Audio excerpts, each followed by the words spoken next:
Hi there everyone, it's me again, Joseph, your host. Welcome back to our channel. We're back with a remake of one of our most important topics, the Holy Trinity. In our last video about the Trinity, we had some viewers share that the background music made it hard for little ones to hear the explanation. So here it is again, a clearer version with simpler examples for little learners like you. Hey there, welcome to another episode of Catechism for Kids. First of all, let's remember the sign of the cross. In the name of the Father, and of the Son, and of the Holy Spirit. Amen. Now let's get ready to learn about God the Father, God the Son, and God, Holy Spirit, who are one God in three persons. Do you believe in God? Of course you do. You wouldn't be watching this video if you didn't. But what do you know about God? I think the first step is to admit that the Trinity is a mystery that is beyond our ability to perfectly comprehend. No one metaphor or explanation can capture everything God is. The images we turn to and the explanations always fall short. God is the creator of everything, the one who has always existed and will always be, spirit without beginning and without end, full of love and mercy. The doctrine of the Trinity tells us that there's one God who has three distinct persons, existing as a community of self-giving and loving relationships with each other.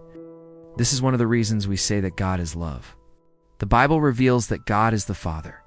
See Ephesians 4-6 and 1 John 3-1. God is the Son, or Word. See John chapter 1, verses 1 and 14. 1 John chapter 5, verse 20. John 3:16, and Colossians chapter 1, verse 15. And God is the Holy Spirit refer to 1 Corinthians chapter 2, verse 10, and Ephesians chapter 4, verse 30. It also reveals that each member of the Trinity is distinct from each other.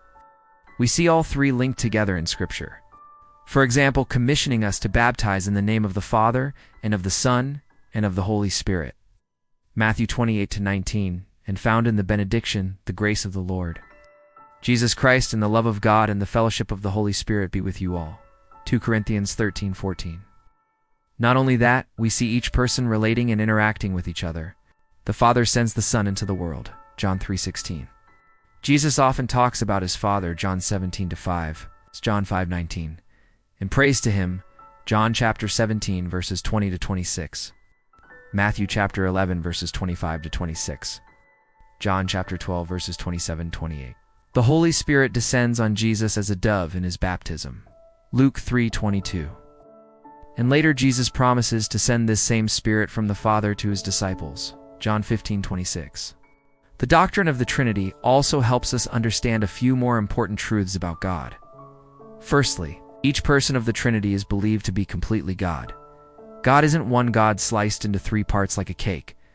Secondly, the Father, Son, and Spirit are not three properties of God, or just different roles.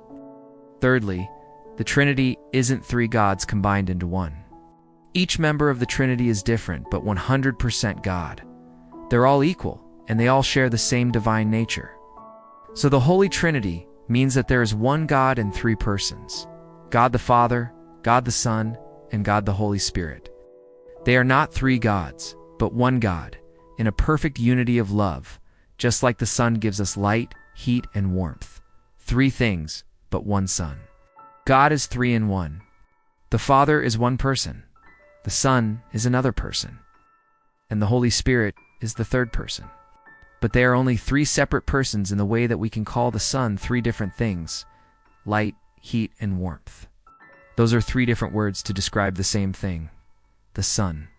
And in the same way, the Father, the Son, and the Holy Spirit are three different persons, three different names to describe the one God. Let's look at some more examples. The Trinity is like an egg, just as one egg has three different parts: the shell, the white, the yolk. One God has three different persons: Father, Son, and Holy Spirit. Similarly, we often hear the Trinity compared to an apple. One apple has three different parts: the skin, the flesh, and the seed. Well, God is like that. The Father, the Son, and the Holy Spirit are three different persons, but only one God. Another example is the Trinity is like water, which can exist in three different states: a liquid, a gas, and a solid. When we get a glass of water from the tap, it's a liquid. But when it's frozen, it turns into ice or solid or steam or gas when it's boiled. In the same way, God is like a water. The Father and the Son and the Holy Spirit are three different things, but they are all one God. And remember, the Father, Son, and Holy Spirit are always together.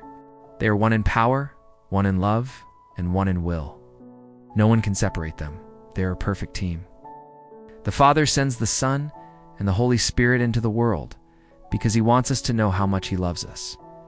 Do you know that you are loved by God? Yes, God loves you very much. That's why he gave his only Son, Jesus, to die on the cross for you. Because of Jesus' sacrifice, we can go to heaven when we die. Isn't that wonderful?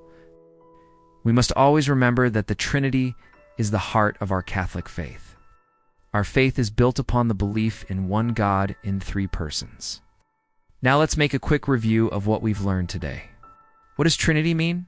The word Trinity means three. So the Holy Trinity is one God in three persons, the Father, the Son, and the Holy Spirit. Who are the persons of the Trinity? It's the Father, the Son, and the Holy Spirit. What does the Father do? He created everything. What did Jesus do? He came to earth to save us from our sins. What does the Holy Spirit do? He helps us to know and love God. How many persons are in the Trinity? There are three persons in the Trinity, the Father, the Son, and the Holy Spirit. Are they three gods? No. There is only one God in three persons. Wow, you did great. Give yourself a nice little pat. I believe in the Holy Trinity. Amen. That's all for today. Remember to bring your questions in the comments section. Thank you for watching. See you next time, and God bless you always.